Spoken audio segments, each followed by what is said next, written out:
Sexy Veggie, le podcast où les fruits et légumes sont mis à nu.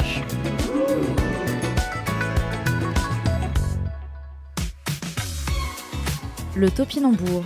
Mais d'où vient son petit nom ? Il a une consonance amusante, presque enfantine, et pourtant le topinambour est associé à des périodes sombres de l'histoire.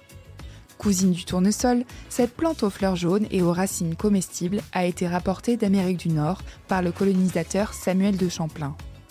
À la même époque, des membres d'une tribu venue du Brésil, les Tupinamba, ont été amenés de force dans l'Hexagone pour être exhibés, créant ainsi la confusion et la déformation de ce mot.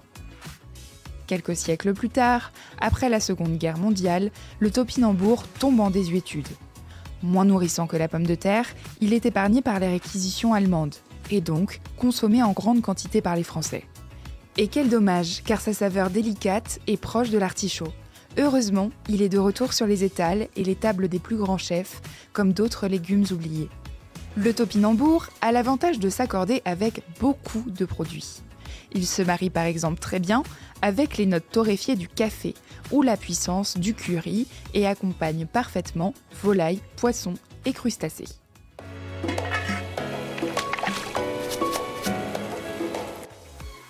Le chef Ottolenghi propose par exemple d'associer le topinambour avec du poulet et du citron.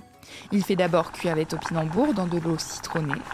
Pendant ce temps, il réalise une marinade avec des échalotes, de l'ail, des baies roses, du safran, du thym, de l'estragon, du citron et de l'huile d'olive. Il y plonge les cuisses de poulet et les légumes cuits.